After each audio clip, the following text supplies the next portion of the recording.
Salam TV Desa Banyumas. TV Desa Banyumas mengabarkan kebaikan dan memberikan kebaikan di Indonesia. Bersama TV Desa Banyumas, kita akan sama-sama menelusuri, memberikan informasi dan memberikan liputan kegiatan yang berada di desa-desa, khususnya yang ada di desa Kabupaten Banyumas. Perlu kita ketahui bahwa sebuah desa adalah bagian terpenting bagaimana sebuah pembangunan negara kesatuan Indonesia. Untuk itu, TV Desa Banyumas akan memberikan liputan khusus tentang perkembangan pembangunan desa di Kabupaten Banyumas. Bersama Imanuddin melaporkan.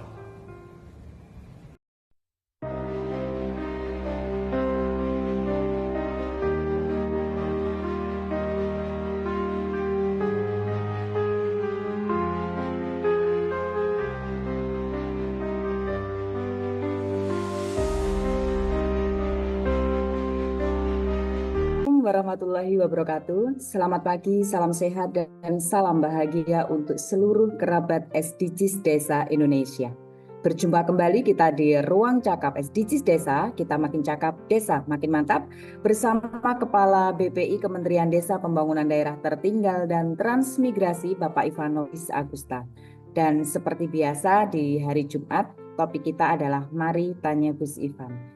Dan seperti biasa pula, nanti teman-teman bisa raise hand untuk menyampaikan segala hal, sesuatu yang terjadi di desa, dinamikanya. Nanti kita bahas bersama-sama di sini dan semoga harapan kita hari ini Gus Ivan bisa bergabung bersama kita sehingga bisa membersamai di episode yang ke-350 ini. Baik teman-teman, sebelum kita masuk dalam topiknya, Mari Tanya Gus Ivan, ada beberapa hal yang perlu kami sampaikan. Yang pertama adalah adanya informasi keterkaitan dengan gerakan pendamping desa menulis tahun 2024. Di DRP juga sudah dipasang informasinya, playernya, jadi nanti teman-teman yang ingin menulis tentang apapun di pendamping desa menulis ini, gerakan pendamping desa menulis ini, monggo dicermati dan dipahami playernya. Di situ sudah ada kriteria penilaian dan juga kriteria untuk menulisnya. Jadi monggo dipelajari bersama, kita tidak bisa mengulas di sini, intinya menginformasikan keterkaitan dengan gerakan pendamping desa menulis tahun 2024 ini. Perlu cermati juga bahwa gerakan ini akan istilahnya terakhir batas pengirimannya adalah tanggal 18 Agustus. Jadi masih ada waktu bagi teman-teman yang ingin mengikuti gerakan pendamping desa menulis tahun 2024 ini. Kemudian yang kedua, informasi yang kedua adalah keterkaitan dengan dinamika yang saat ini sedang dilalui oleh desa. Tentunya di bulan Agustus proses perencanaan pembangunan desa khususnya untuk menyusun RKP tahun 2025 serta perubahan RPJMDes tahun 2020 selanjutnya, artinya untuk masa tambahan 2 tahun untuk kepala desa saat ini sedang dilalui oleh desa. Jadi apapun yang perlu diinformasikan atau perlu diketahui nanti juga bisa disampaikan di forum ini. Tapi yang jelas yang perlu dipahami bersama adalah bahwa acuan untuk menyusun RKP tahun 2025 nanti tetap mengacu pada Permendagri 21 tahun 2020 tentang Pedoman Umum Pembangunan dan Pemberdayaan Masyarakat Desa serta mengacu pada Permendagri 114 2014 tentang Pedoman Pembangunan Desa. Jadi acuannya tetap itu, kalaupun toh ada arah kebijakan dari kabupaten masing-masing yang membuat surat edaran maupun panduan untuk menyusun KPDes, monggo nanti menyesuaikan di kabupaten masing-masing. Kemudian yang perlu dicermati juga bahwa untuk data yang digunakan untuk menyusun RKP maupun RPJMDes, bahwa yang perlu disiapkan di desa tetap karena sesuai dengan Permendes 21 harus mengacu pada pendataan SDGs, maka siapkan juga data SDGs-nya. Yang kedua, data IDM. Jadi kemarin kita sudah menyelesaikan pendataan IDM tahun 2024.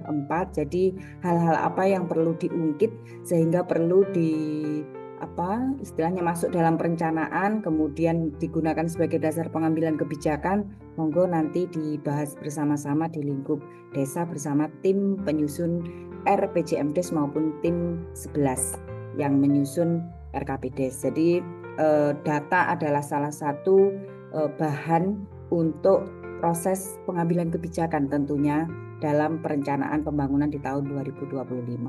Kemudian selanjutnya dinamika yang saat ini sedang dilalui oleh desa tentunya adalah proses penyaluran DD tahap 2. Jadi baik desa yang berstatus mandiri maupun di luar mandiri tetap bulan-bulan ini adalah pengajuan DD tahap 2 dengan komposisi untuk desa mandiri RMAK-nya 40%, kemudian untuk desa non mandiri non-RMAK-nya adalah 60%. Jadi monggo nanti dicermati bersama-sama karena ini ada perbedaan mendasar dari pengajuan-pengajuan sebelumnya.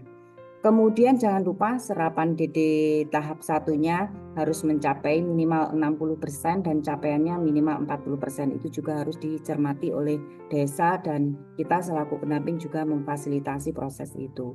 Kemudian alur tahapan selanjutnya juga saat ini desa juga sedang melaksanakan pembangunan desa, monitoring pelaksanaan pembangunan. Kita selaku TPP juga mendampingi proses itu. Kemudian rekam semua dalam catatannya pendamping desa karena bagaimanapun juga hasil pendampingan pelaksanaan pembangunan desa akan kita tulis atau kita laporkan dalam aplikasi Monef Dana Desa. Apapun kendala yang dihadapi di proses penginputan aplikasi Monef Dana Desa, monggo nanti bersinergi atau berkoordinasi dengan jenjang TPP di atasnya. Jadi nanti kalau memang ada waktu di forum ini juga akan kita bahas bersama. Kemudian yang terakhir, informasi yang saat ini memang sedang dibahas di tingkat desa adalah adanya upgrade. Nah, ini upgrade dari aplikasi Siskiudes yang sebelumnya ada di 2.0.5. Ini sudah ada pengupgradean di aplikasi update Siskiudes 2025 ini dengan aplikasi 2.0.6b. Jadi nanti akan banyak perubahan di sana bagi teman-teman yang sudah memfasilitasi dan mendampingi desa terkait dengan adanya informasi dari operator Siskiudes bahwa Siskiudes mengalami update, maka teman-teman nanti juga perlu bekal untuk mengetahui perubahan aplikasi Siskiudes ini. Bagaimanapun juga desa itu diampu oleh 3 kementerian, bukan hanya Kementerian Desa, ada Kementerian Keuangan, ada Kementerian Dalam Negeri. Jadi apapun update yang ada di tingkat desa, kita juga harus mengetahui informasinya. Jadi kalau kita boleh menyampaikan di tingkat desa itu apapun informasi, tanyanya ya ke pendamping desa. Jadi kita juga harus tahu terkait dengan ini. Yang perlu diketahui dengan adanya update Siskiudes 2.0.6b ada 3 poin utama perubahannya. Bagi teman-teman yang sudah tahu mungkin ini ya informasi sudah tahu, tapi bagi yang belum perlu kami informasikan bahwa kalau di aplikasi sebelumnya buku kas umumnya itu kan nanti perbedaannya bagi yang sudah melihat nanti akan tahu. Jadi perbaikannya ada di buku kas umum per bulan, kemudian ada perbaikan laporan semesteran. Nah, ini nanti akan menginventarisir terkait dengan silpat. Kemudian yang ketiga update-nya adalah perbaikan stor pajak tunai atau saldo yang mungkin tidak cukup untuk membayar atau menyetorkan pajak. Nah, nanti bagi teman-teman yang sudah tahu informasi adanya update Siskiudes ini, monggo nanti berbagi di sini. Baik teman-teman, kita buka forumnya. Mari tanya Gus Ivan. Itu adalah beberapa hal dinamika yang saat ini dilalui oleh desa, tentunya di luar semarak memperingati hari ulang tahun kemerdekaan RI yang ke-79 karena kita tahu saat ini desa juga sedang berlomba-lomba untuk memperingati perayaan ini keterkaitan dengan peringatan hari ulang tahun kemerdekaan Republik Indonesia yang ke-79. Baik, kita sapa dulu. Sudah ada Kang Iman di sini. Selamat pagi, Kang. Selamat pagi, Assalamualaikum warahmatullahi wabarakatuh. Waalaikumsalam warahmatullahi wabarakatuh. Ya, Kang, ini banyak sekali dinamika yang saat ini terjadi di desa. Artinya selain desa dalam proses pembangunan, perencanaan dan sebagainya, ternyata juga ada update aplikasi Studes miliknya Kementerian Dalam Negeri. Mungkin Kang Iman sudah dapat info dan sudah masuk bahkan di sini di aplikasi ini. Alhamdulillah udah ready Mbak gitu. Tapi mungkin untuk awal ini saya belum ke situ dulu Mbak. Nanti saya mohon izin gitu ya, karena kan memang itu ada update Siskudes 2.06 perbaikan. Itu memang ada 3 menu yang harus kita fasilitasi gitu ya, kita bimbing pemerintah desa gitu ya, sesuai dengan tupoksi peran gitu ya. Tapi kita bukan pelakunya gitu kan, kita mengedukasi, mentransfer knowledge-nya, karena kemarin itu ada yang double gitu ya pelaporan gitu ya. Kemarin juga kan saya tertarik itu Mbak, beberapa rekan kita kan tentang tadi pembiayaan, bahwa di tahun 2024 ini gitu ya, baik yang sebelum perbaikan atau setelah perbaikan, itu kan Silpa masuknya ke penerimaan gitu, bukan lagi pada posisi di pembiayaan satu itu. Nah ini kan menjadi bagian terpenting gitu. Tapi untuk Kak Sana, saya hanya kalau dapat dana desa nambah kan seneng ya Mbak ya. Nah, untuk itu ya ini biasanya kan kalau dana desanya nambah, desa seneng, pendampingnya pokoknya luar biasa gitu. Cari sama desa lain, Kang, artinya. Iya, ingin. Jadi seperti kok kenapa ada kenaikan, desa kami tidak. Nah, pendamping yang dicari. Dicari. Tapi kalau pada saat dana desanya turun gitu ya, kita sibuk gitu kan. Kenapa ini pendamping kok desanya turun gitu kan. Nah ini kan menjadi sebetulnya itu potretnya kita juga di dalam desa berkinerja baik gitu ya. Nah hal-hal itu yang mungkin awal saya mohon itu ya Mbak ya, kita berbagi aja sih kalau saya sih gitu ya. Ini ada beberapa materi yang saya dapatkan gitu ya. Ini kan menjadi hal penting gitu ya, karena kita coba lihat gitu ya. Ini yang saya pelajari, terus saya dapatkan materi dari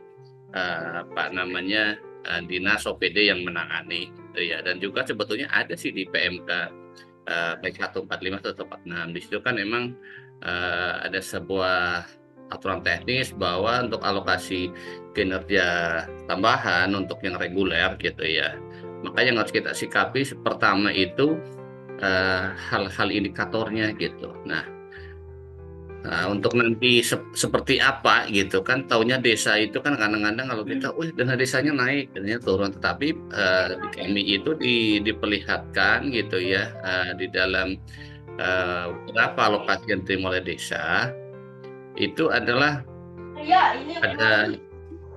ada formula ataupun ada alokasi kinerja, terus ada hal yang lain gitu kan. Nah, makanya pada saat kita mendapatkan jumlah dana desa di desa tersebut gitu ya, kita perhatikan sebetulnya dana desanya itu dapatin berapa, terus ada berapa menu-menu yang diterima oleh desa, apakah itu gelondong hanya satu bagian atau ada akanya gitu. Nah, di pagi hari ini saya mohon izin, ini ada beberapa indikator yang terbiasa ada, dan kami para pendamping itu membantu memfasilitasi pemerintah kecamatan untuk menilai desa gitu kan. Nah, kalaupun kita menjawab ya atau tidak gitu, itu kan kembali lagi ada bukti rekam rekam jejak gitu kan. Nah, rekam jejak ini kan posisi pada 1 tahun gitu ya. Contoh itu kan.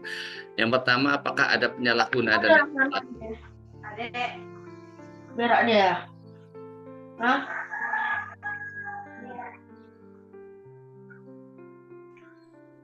Oke, saya lanjut gitu ya. Apakah ada penyalahgunaan dana desa gitu. Nah, di sini kan sebetulnya sudah jelas gitu ya.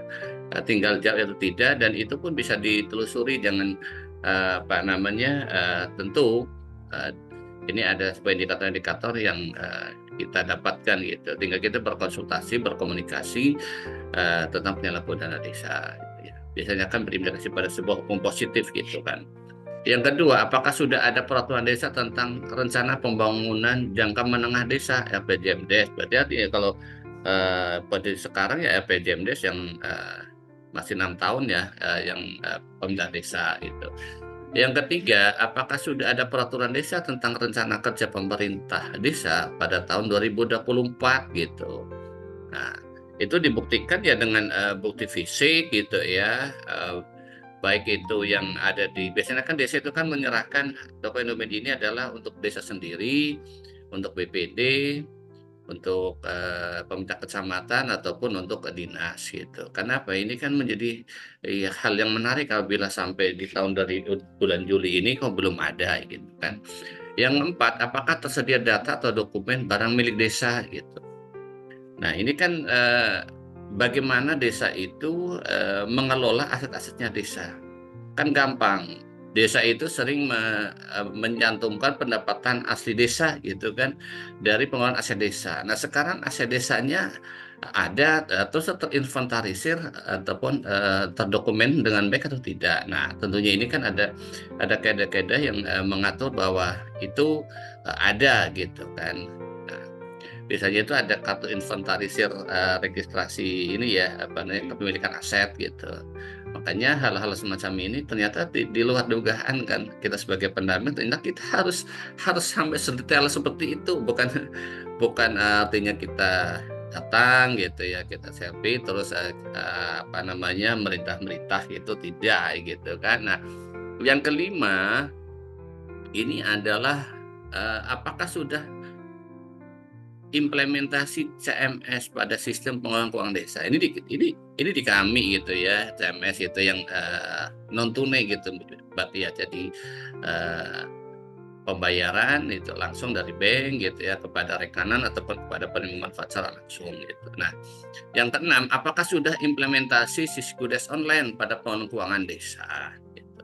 Nah, ini kan hal-hal yang sudah mendasar, ada sebuah transparansi akuntabilitas ini dinilai oleh Kemenku ini gitu kan. Nah, kami ya oke lah, kita kalau Banyumas sudah online semua gitu. Nah, bagaimana yang tidak, yaitu mungkin saya kurang paham gitu ya tentang hal tersebut. Nah, terus berikutnya gitu.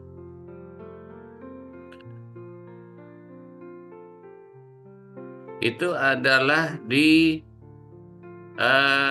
apakah ada dokumen rencana anggaran kas RAK desa, yaitu telah memiliki dokumen rencana anggaran kas RAK pada tahun 2024. Nah, ini kan ada di Siskudes. Makanya saya sebagai koordinator gitu ya, saya mau wanti-wanti gitu kepada diri saya sendiri gitu ya. Kedua adalah pada PLD, dan ketiga adalah tentunya desa dan juga sepera desa. Yuk kita tuntaskan di dalam Siskudes perencanaan anggaran itu sampai ke RAK.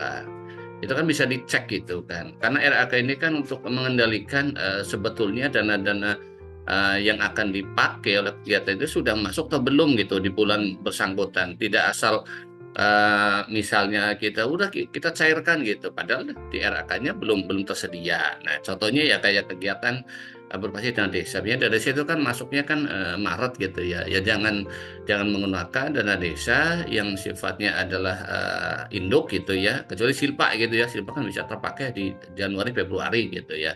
Nah, itu menganggarkan ketersediaan dananya nggak ada. Nah, makanya dikendalikan di RAK, makanya RAK-nya diisi gitu. Sampai tuntas, saya cek semuanya, oh ini udah nol atau belum ini. Karena apa?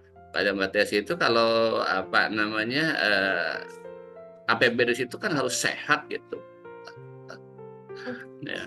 Terus berikutnya adalah apakah tersedia scorecard layanan konvergensi stunting melalui aplikasi HDW tahun 2023 gitu. Nah, ini bagi rekan-rekan gitu, para KPM, desa, admin desa, ataupun kita gitu ya, seluruh jajaran dari PLD, PD, TAPM Kabupaten, TAPM Provinsi. Ini adalah agenda besar. Jangan sampai kehadiran kita itu menjadi rugi bagi desa gitu ya. Karena HDW itu kan produknya Kemendes.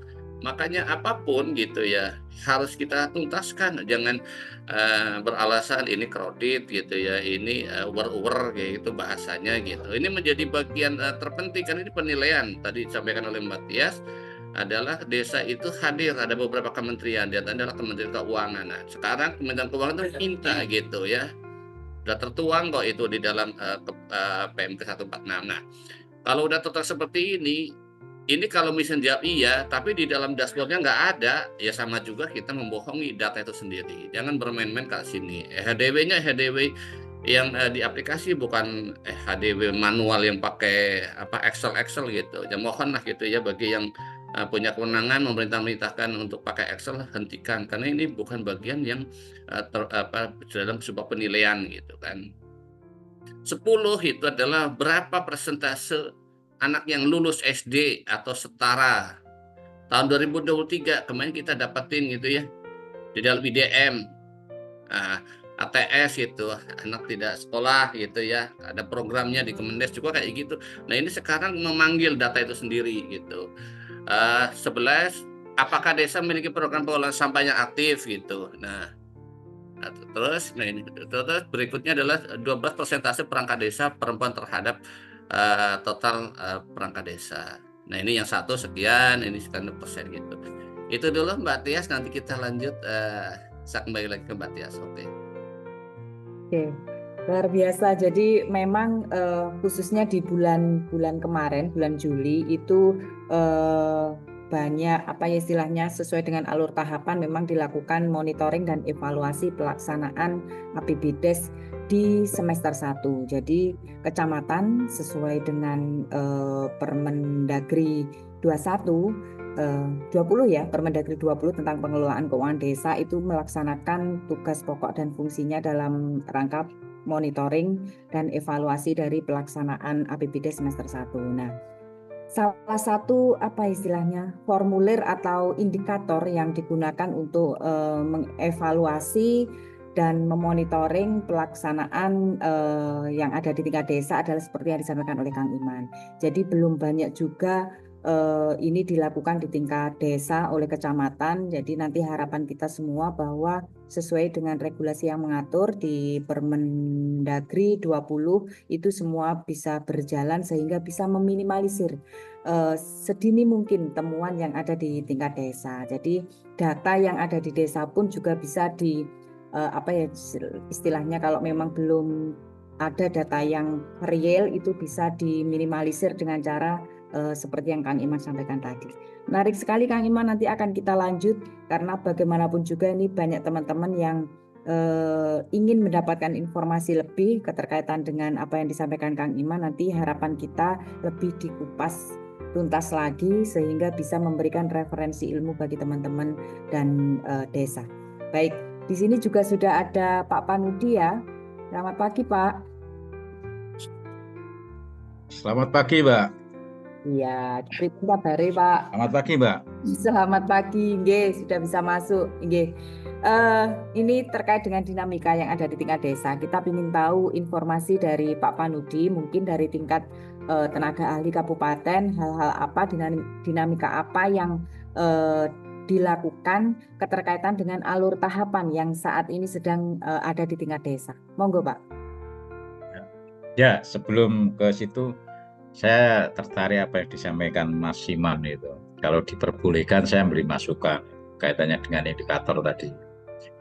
Itu sudah bagus. Saya kira perlu ada indikator kaitannya dengan keberadaan BUMDes. Menurut saya itu perlu mulai dari sudah dibentuk, kemudian aktif tidak, sudah umpamanya itu sudah memberikan lapangan pekerjaan berapa orang, kemudian sudah memberikan PAD dan lain-lain, Mbak. Saya kira itu juga tambahan aja kalau itu diperbolehkan. Saya kira itu cukup menarik karena ikon Kementerian Desa dan desa itu salah satunya ya yang kuat justru BUMDes itu yang nanti masukkan aja.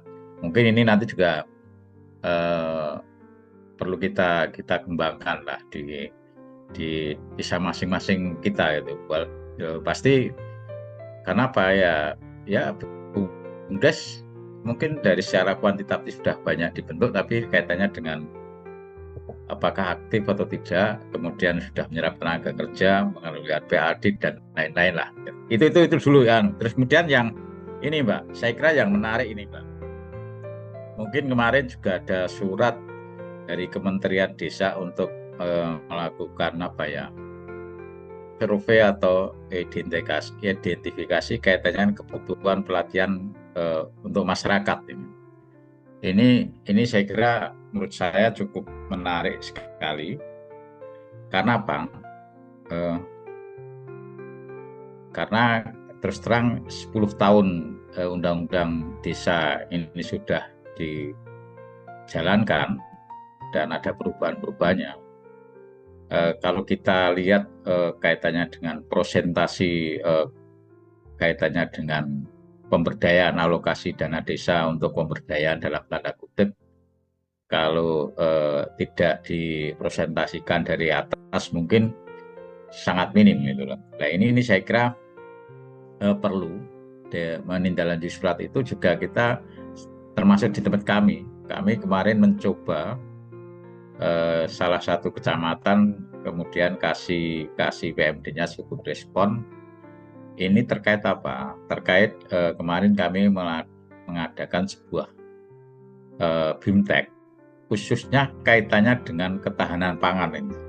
Khususnya dengan ketahanan pangan. Dan lebih khusus lagi, lebih cenderung ke pemberdayaannya. Ya, pemberdayaan tidak lepas nanti kaitannya dengan peningkatan kapasitas dan peningkatan kapasitas pada masyarakat, pada pelaku-pelaku kelompok, kemudian BUMDes, kemudian aktivis peduli desa, kemudian Karang Taruna dan lain-lain. Nah ini yang menurut saya dari situ walaupun sudah ada keputusan Menteri baik itu untuk peningkatan kapasitas, untuk pedoman ketahanan pangan, saya kira ini penting sekali. Mungkin lebih ketika nanti di desa, dan ini saya kira proses penyusunan perencanaan tahunan dan juga yang tambahan itu ada. Saya kira ini perlu lebih detail dan lebih dalam, biar nanti akan menjawab selama ini contoh minimal 20% untuk ketahanan pangan itu kami ada BIMTEK pada apalagi kalau desa-desa itu yang dalam tanda kutip sudah berbatasan dengan kota atau katakanlah secara geografis warnanya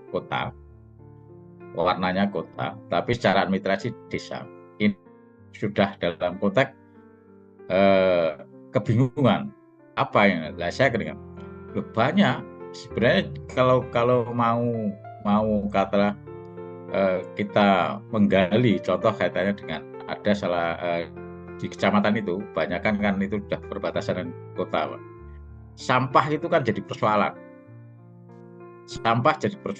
Sampah itu ternyata sampah dari rumah makan, dari hotel dan itu. Nah, ternyata jadi persoalan juga kamar rumah. Nah, bagaimana ini mengolah sampah ini mulai tadi pemilahannya dan lain-lain sampai katalah biar nanti juga terkait dengan ketahanan pangan. Ada keluhan bahwa ketika memelihara atau budidaya ikan lele, kalau makannya pelet semuanya, itu istilahnya akhirnya nanti tidak untung. Nah, kenapa tidak ini ada persoalan sampah dan kenapa sampah itu tidak diolah katalah jadi maggot, kemudian maggot itu nanti sebagai umpan lele dengan di sebuah dikemas ini. Ini contoh yang sangat konkret. kalau kaitannya dengan seperti itu, dan kemarin juga Pak ternyata kan ada budidaya mungkin juga kaitannya tanaman untuk kebutuhan sehari-hari ya, lombok, sayur dan lain-lain. Loh, ternyata ketika dia beli pupuk, wah pupuk satu kol itu sekian ratus ya. Lah saya, loh kenapa nggak diolah? Pupuk sini kan banyak.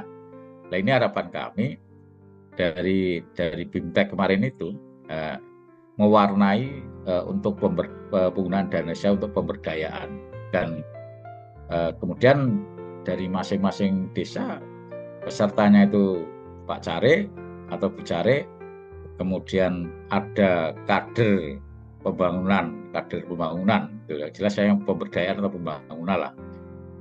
Kemudian ada unsur dari PKK, yaitu sekretaris PKK tingkat desa. Dalam hal ini adalah nanti menyatukan tadi apa yang dibutuhkan untuk peningkatan kapasitas, lebih khusus ke ketahanan pangan, tapi yang lain-lain juga terkait.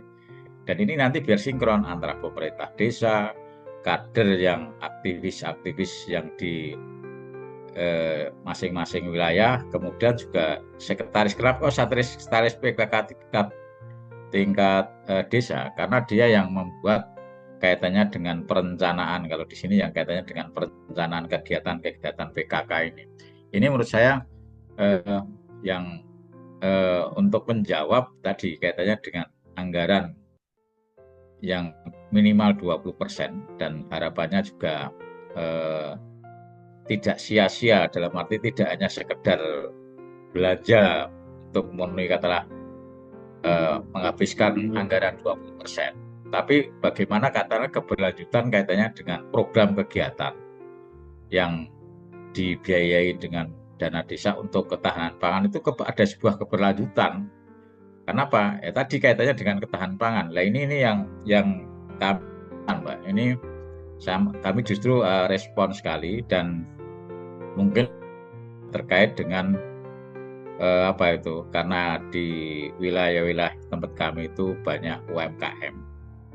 Nah ini juga apa yang dibutuhkan oleh UMKM.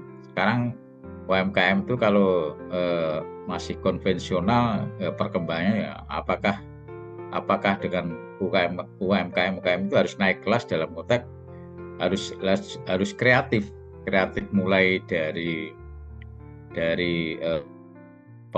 pengolahannya, kemudian dari packagingnya, kemudian dari marketnya atau marketplace-nya. Nah ini yang menurut saya untuk mendorong apa yang dibutuhkan oleh pemerintah, oleh masyarakat lewat pemerintah desa.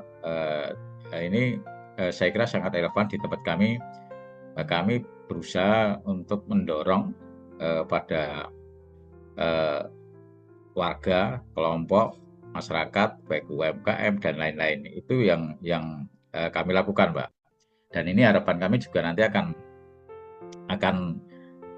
menjawab kan kaitannya nanti ujung-ujungnya juga kesehatan, pendidikan. Lah lagi-lagi kaitannya dengan kondisi ekonominya seperti apa.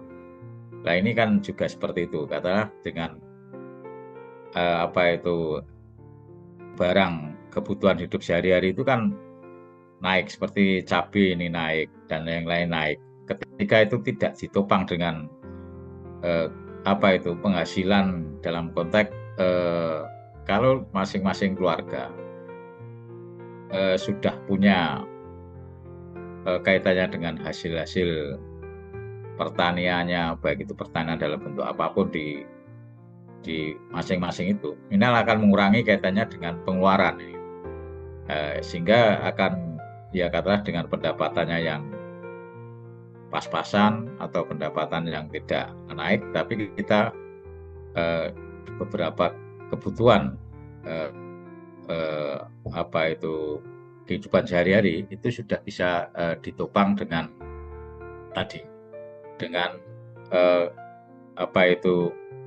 kegiatan-kegiatan yang dilakukan di masing-masing kelompok maupun di masing-masing pribadinya itu.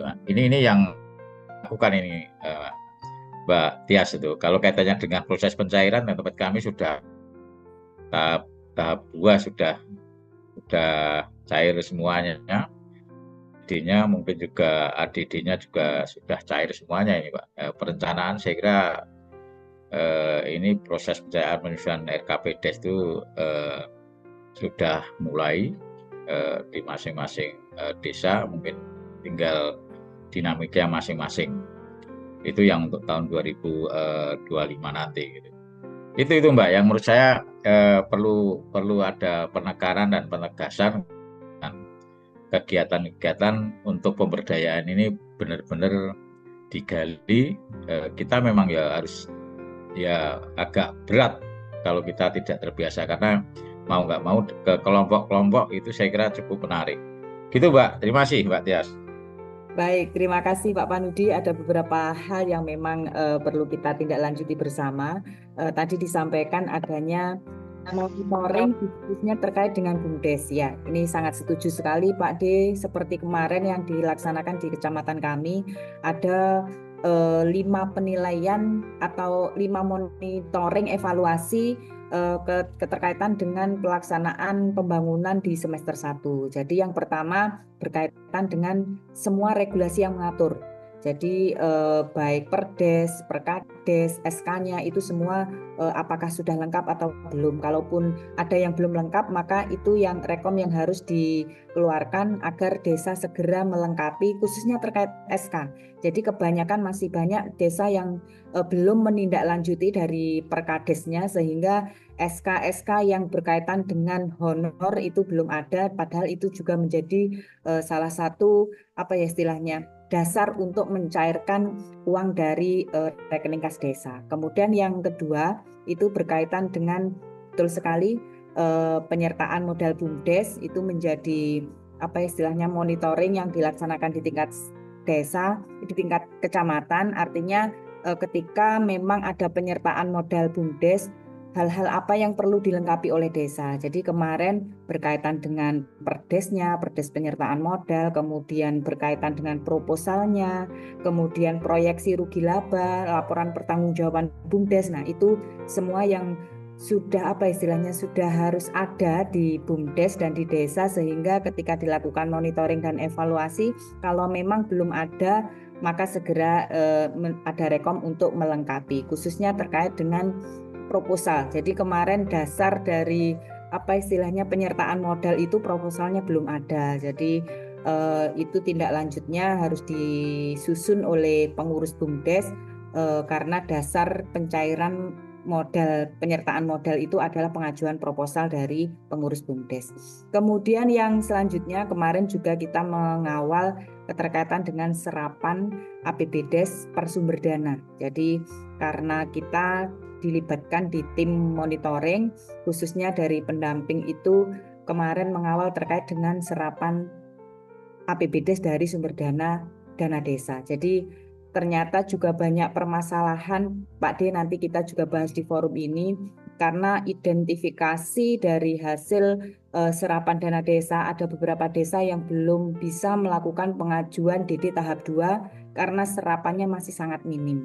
Nah, itu ternyata terkendala pemahaman dari perangkat desa keterkaitan dengan pengelolaan keuangan desa antara PK, sekretaris desa, dan operator desa. Jadi ketika uang sudah diambil dari rekening kas desa berdasarkan hasil verifikasinya sekretaris desa, ternyata operator tidak mau menginput dalam aplikasi itu karena dianggap dokumen untuk pengajuan SPP untuk mengisi aplikasi Siskudes itu belum lengkap. Nah, ini hal-hal ini ternyata yang akhirnya ada perbaikan bersama. Kalau tidak ada monitoring dan evaluasi, mungkin tidak diketahui secara rinci permasalahan atau mungkin harapan apa yang diinginkan oleh desa. Nah, kemarin akhirnya dari hasil monitoring dan evaluasi itu harapannya desa, khususnya yang paling utama adalah terkait dengan BIMTEK ataupun pelatihan peningkatan kapasitas bagi kaur-kasi yang mengelola keuangan desa sesuai bidang tugasnya berkaitan dengan penyusunan dokumen pengadaan barang dan jasa serta penyusunan pertanggungjawaban yang sesuai dengan aturan yang diatur oleh Permendagri. Jadi hal-hal seperti itu akhirnya yang istilahnya nanti pihak kecamatan menulis rekomendasi yang ditembuskan kepada DPMD, harapannya ya dari hasil monitoring hal-hal seperti itu yang ditemukan di tingkat lapangan. Baik, luar biasa sekali Pak D, terima kasih. Pergerakan yang ada di Sukoharjo sudah sangat, apa istilahnya, dinamikanya juga sudah sesuai dengan alur tahapan, khususnya terkait dengan penyaluran DD tahap 2 juga sudah selesai semua. Kalau di sini memang ada beberapa yang belum mencapai capaiannya karena itu tadi ada beberapa hal yang memang harus disesuaikan dulu. Baik, terima kasih Pak D. Di sini juga sudah ada Bang Fauzan. Kita ingin tahu alur tahapan yang ada di sana di Lombok Timur. Monggo, Bang Fauzan.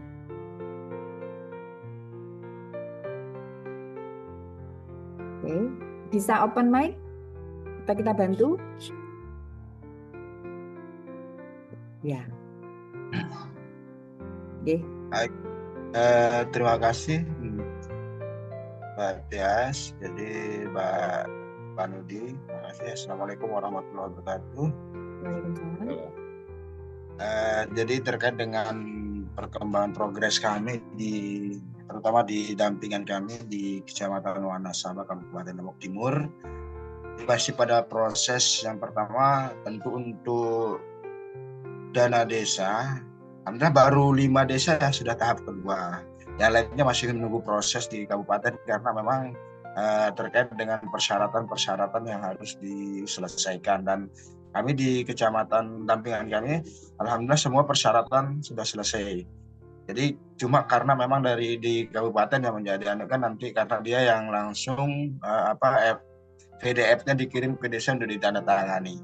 Nah, baru 5 desa dari 14 desa yang sudah cair dana tahap keduanya, dan alhamdulillah jadi pada proses itu tidak terlalu lama lah prosesnya. Kemudian terkait dengan hal-hal lain juga yang termasuk pada perencanaan 2025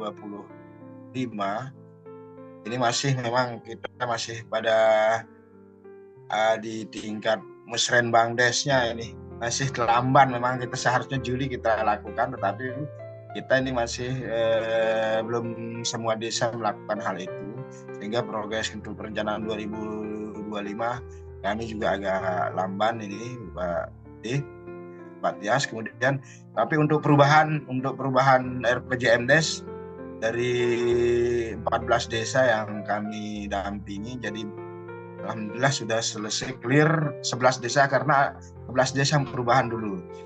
Kenapa? Karena memang ada 2 desa baru pemilihan ya, artinya baru 2023 RPJMDes sampai 2029, sehingga nanti di 2025 kita akan perubahan RPJMDes untuk 2 desa.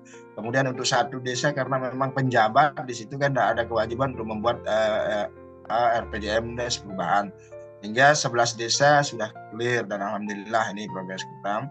Mungkin ini terkait dengan tentu kita untuk kegiatan selanjutnya adalah memonitoring kegiatan yang dilakukan oleh desa, dan mudah-mudahan ini bisa kita lakukan semaksimal mungkin.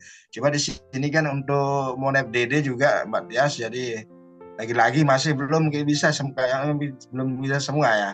Artinya ketika di Monep DD terutama di APBDes kan ini belum bisa kita verifikasi sampai saat ini. Saya coba tadi juga belum. Ternyata memang kalau masih adalah permasalahannya ada di penyertaan modal, pembiayaan di penyertaan modal. Sehingga kalau dia ada penyertaan modal lewat di dana desa itu tidak bisa kita verifikasi.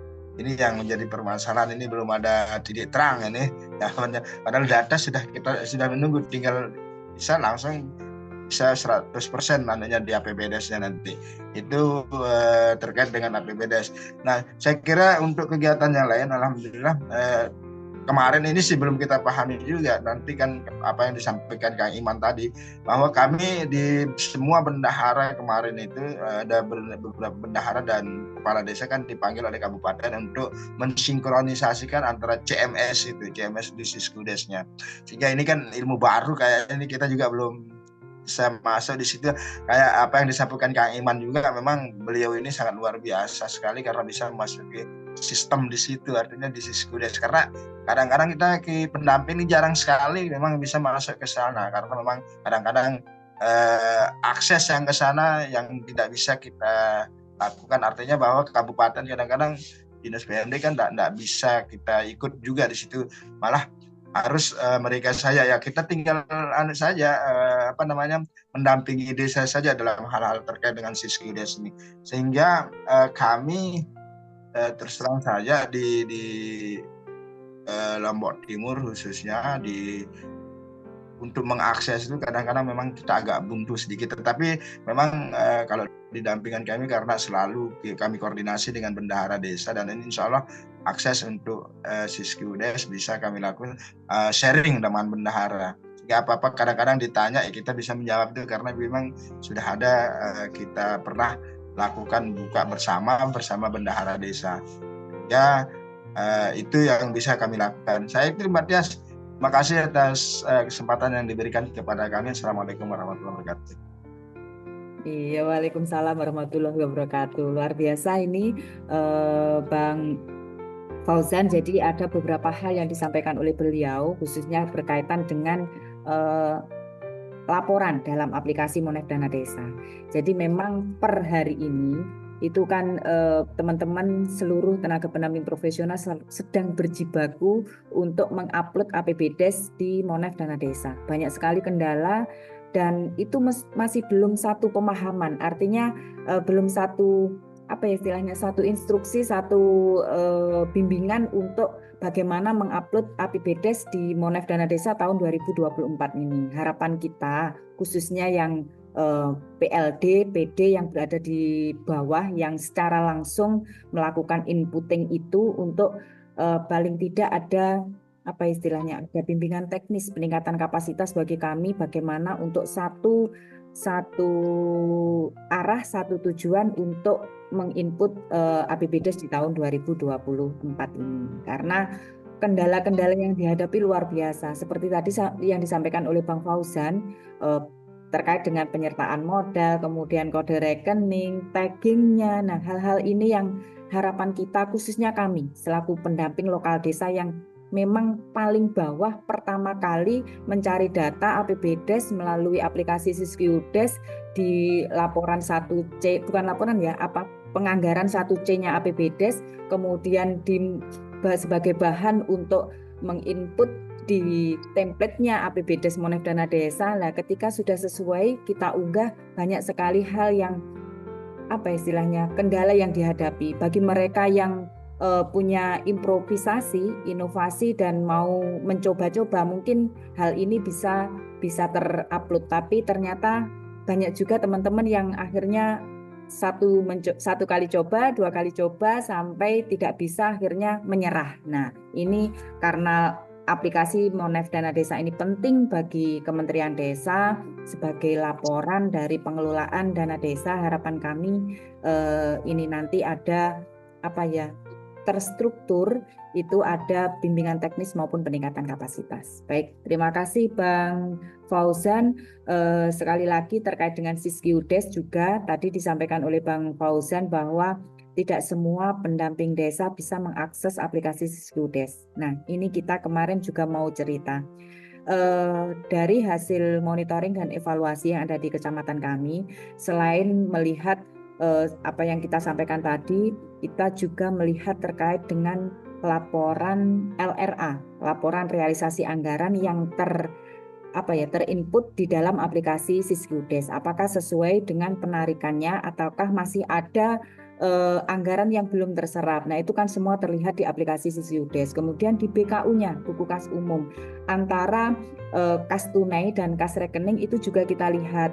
Kalau rekening di BKU ada kas tunai yang cukup besar, maka kita juga menanyakan apa ini, uang apa? Kebanyakan di rekening di kas tunainya itu adalah pajak yang belum dibayarkan oleh bendahara desa. Nah, akhirnya ini juga bisa diberikan rekom agar segera membayar pajak. Kemudian tagging serapannya. Nah, ketika kita mengisi indikator yang sudah disiapkan oleh kecamatan itu kan tagging serapan enak, kita langsung buka aplikasi Siskiudes karena ada beberapa desa yang menyerahkan, monggo dilihat sendiri Bu pendamping, Pak pendamping. Nah, kita bisa input langsung, tapi juga ada beberapa desa yang mungkin tidak srek untuk kita bisa masuk dan melihat di aplikasi Siskudes-nya. Nah, ketika desa sudah welcome untuk apa ya istilahnya, untuk kita melihat tagging yang ada di APBD, serapannya, kemudian LRA-nya, buku kas umumnya. Nah,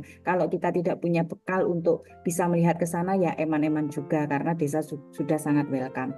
Nah, ilmu-ilmu ini yang memang perlu kita dapatkan, karena saya yakin keterkaitan dengan ini di pelatihan pembelajaran secara formal tidak akan pernah kita dapatkan. Oke, di sini juga sudah bergabung lagi nih Kang Iman. Nih harapan teman-teman bertumpu padamu karena memang di sini yang istilahnya yang memberikan banyak informasi terkait dengan Siskudes dan aplikasi lainnya ini Kang Iman. Monggo Kang, gabung lagi. Mohon maaf Matias, saya lanjutkan yang tadi. Ini ada lanjutkan yang indikator yang ke-13 ya. Tadi belum tuntas. Mohon maaf gitu ya. Bisa terlihat jelas ya Matias ya. Iya. Nah, ya ini Pak Pade Panunjing nggak usah, udah tersedia loh Pak Pade gitu. Apakah ada keterwakilan perempuan di BPD? Kita yang kedua, berapa omset BUMDes tahun 2023? Nah ini kan sudah tergambar jelas itu kan. Masa iya bolak-balik dikasih penyertaan model BUMDes tidak bisa netes-netes. Ini kan menjadi sebuah tantangan bagi kita semua gitu ya, seluruh jajaran itu untuk mengoreksi seberapa besar gitu ya. Kalau kita lihat tejelinya itu kan pemerataan ekonomi desa yang merata gitu kan. Nah ini kan bukan hanya sebuah slogan gitu kan, tetapi sebetulnya ada di pundak kita menjadi bagian yang utuh di dalam proses-proses perencanaan pembangunan gitu ya, dari mulai hal-hal yang sosial gitu ya, terus community-nya gitu, terus ke government-nya gitu. Ini kan menjadi hal yang tidak bisa disepelekan gitu kan. Yang kelima, apakah pemerintah desa memiliki website atau media sosial yang dimutakhirkan gitu. Yang dimutakhirkan minimal 3 bulan terakhir. Nah kalau sekarang bulan apa nih, Agustus, seperti Agustus, Juli, ya Mei lah gitu ya. Websitenya ada tapi dibuka anger itunya gitu. Kayaknya bulan kemarin gitu. Nah makanya kadang-kadang saya gini Mbak ya, kenapa saya ada sebuah saya senang membuat video itu sebetulnya kan untuk mengungkit gitu ya, mengungkit pemerintah desa untuk upgrade gitu, upgrade informasi gitu kan. Sekarang banyak, kadang-kadang saya sambil heureuy gitu ya, sambil canda gitu sama kades sama desa, masa iya ada media ini gitu, dikit-dikit nggak lupa gitu ya apalah gitu di desa dipotret, entah itu 1 menit 2 menit itu buat video, terus buat berita. Punya Facebook kan, punya Instagram nggak punya, ya buat kan. Instagram itu kan murah gitu, nggak bayar gitu ya. Wifi-nya di balai desa gitu, apalagi ya Instagram, YouTube. Yuk kalau YouTube ayo kita bareng-bareng gimana cara mengelola YouTube, membuat YouTube gitu. Nanti kita channelkan, kita linkkan dengan punya saya gitu. Punya saya diambil nggak apa-apa, menjadi bagian berita di websitenya ataupun di blogernya gitu. Ini kan bagaimana kita hadir itu untuk menguatkan desa, apa yang desa kurang sempurna, kita ke arah sana. Nah tentang keterbatasan kita memang punya, kalau struktural memang banyak sekali keterbatasannya Fosun gitu, tetapi kita kembali lagi gitu, kita hadir, kita kan ada satu tupoksi fasilitasi gitu ya. Nah dalam proses fasilitasi itu tentunya kita ingat itu ya, ada unsur pilar pentaheliknya gitu kan. Namanya pentahelik, satu ada government-nya itu pusat gitu ya, provinsi, kabupaten gitu, terus pemerintah desa. Kita juga ada community ya, kelompok masyarakat gitu ya, para pegiat gitu lah. Nah, masa kita membuat bergaul, berjejaring itu harus dibatasin gitu ya, harus struktural gitu. Ininya nanti kaku gitu kan. Nah, kalau pada saat kaku lah desa minta untuk difasilitasi kita tidak optimal gitu, tidak maksimal, padahal itu sangat urgent gitu ya. Ya otomatis ya nanti desa akan dirugikan. Des juga terima kasih sama siapa ya rekan kita ya Mas Horius gitu ya Mas Bron, luar biasa lah ya, masuk di Akademi Desa untuk cara pembuatan apa namanya video pembelajaran untuk di desa. Mohon suatu saat bisa hadir di kita. Ini kaitannya dengan nomor 15 ini Mas Bron, Mas Horius, dia PLD di Bangkalan gitu. Salut lah, saya seneng gitu ya. Nah, hal-hal semacam ini kan mesti harus dikembangkan gitu ya. Nah, karena dinyadap kalau desa gitu ya, kayak kemarin lah saya melihat gitu Mbak Tia tentang EHDW gitu ya. Saya pindah ke tempat yang berbeda, di situ memang ada sesuatu yang saya selesaikan gitu. Pada saat kita apa namanya ya, kalau orang Jawa itu kan sopot teman bakal temenan gitu ya. Kalau bahasa Arabnya itu ya manjada wajada gitu ya. Siapa yang berusaha bersungguh-sungguh gitu ya, kita kembalikan kepada qadarullahnya Allah gitu kan. Nah, makanya pada saat apa namanya runut ini kok EHDW-nya gini, ini masalahnya apa gitu ya. Setelah mereka tahu asik gitu ya memainkan gawenya gitu, cetak-cetuknya, pemetaan udah terisi gitu ya, terus di sasaran dari mulai gitu ya keluarga, mereka ternyata menikmati dan sekarang endingnya dibutuhkan dalam salah satu indikator bagaimana desa itu dinilai berkinerja baik oleh Kementerian Keuangan. Dan kita tahu kalau kinerja baik itu kan sekitar 15% tuh Mbak, kan lumayan gede ya.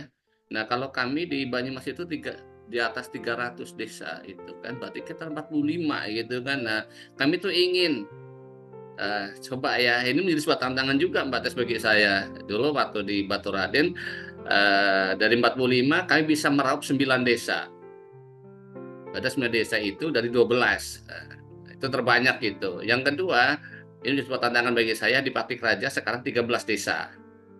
Kemarin baru dapat 2. Apakah saya bisa meningkatkan produktivitasnya ke sana?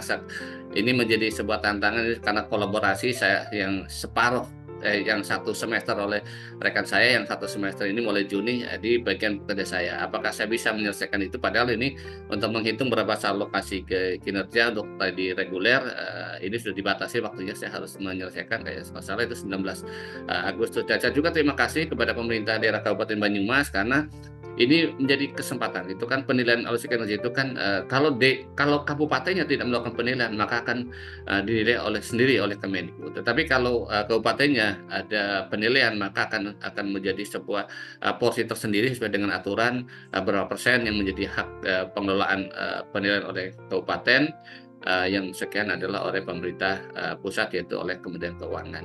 Dan saya ucapkan terima kasih untuk pemerintah daerah Kabupaten Banyumas di bawah beliau Pak PJ, Pak Hanung, dan Kepala Dinas Permades Kabupaten Banyumas Pak Arif, dan rekan saya di kabinetnya Pak Bambang.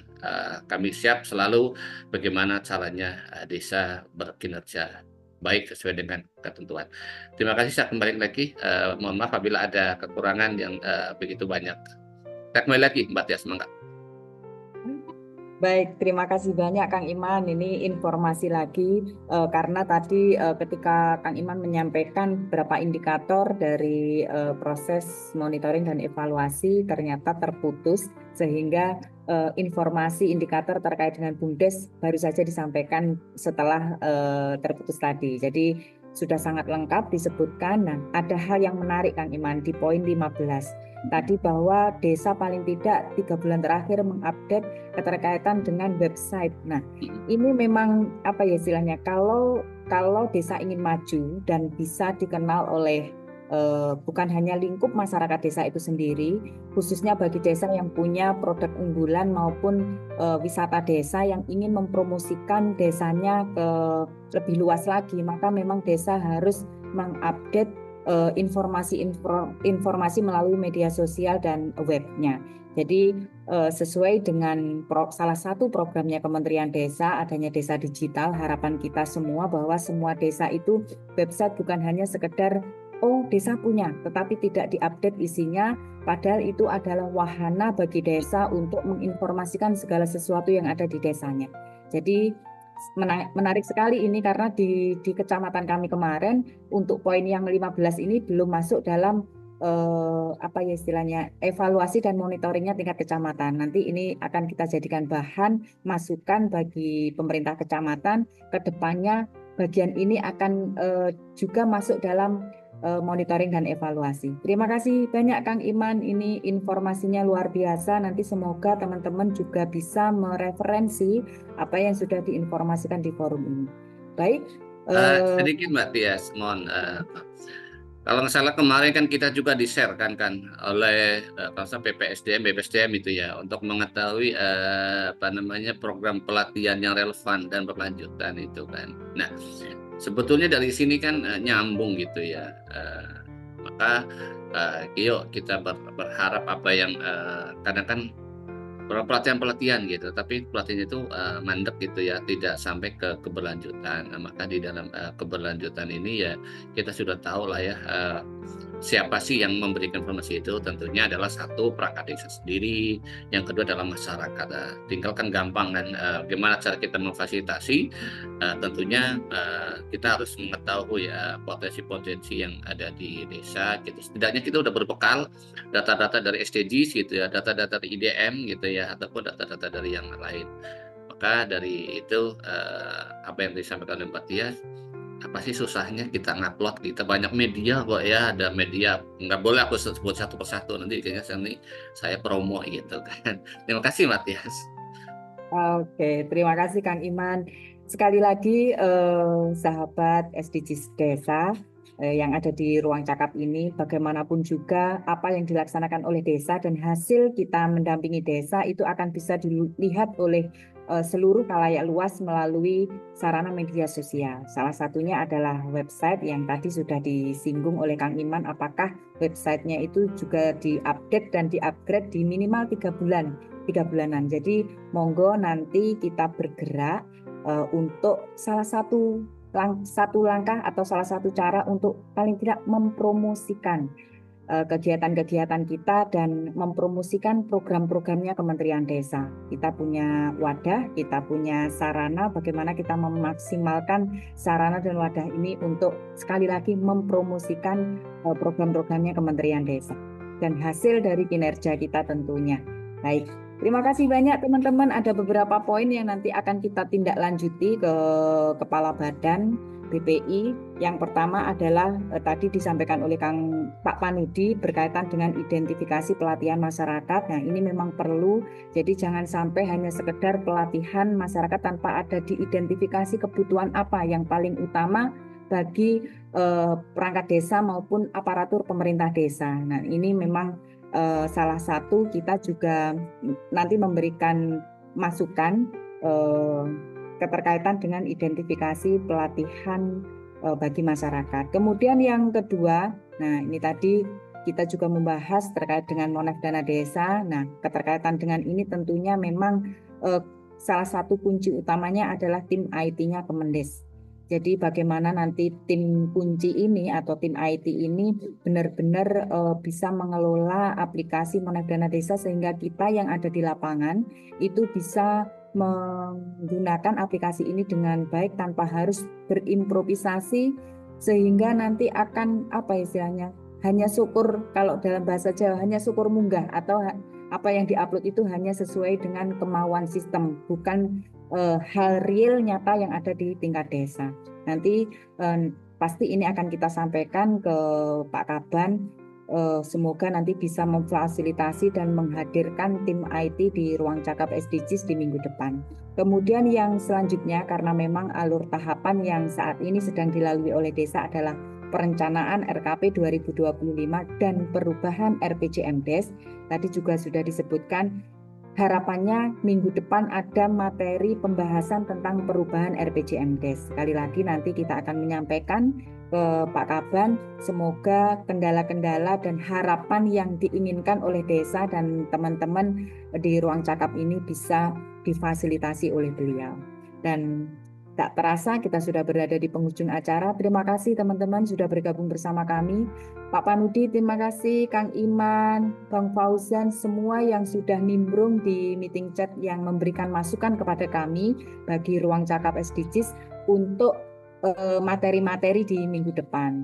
Dan sekali lagi ikuti kami setiap hari di hari Senin sampai hari Jumat jam 6 sampai jam 7 waktu Indonesia Barat bersama Kepala BPI Kementerian Desa Pembangunan Daerah Tertinggal dan Transmigrasi, tentunya dengan topik-topik yang menarik sesuai dengan dinamika yang ada di tingkat desa. Salam sehat dan salam bahagia untuk seluruh kerabat SDGs Desa Indonesia. Wassalamualaikum warahmatullahi wabarakatuh.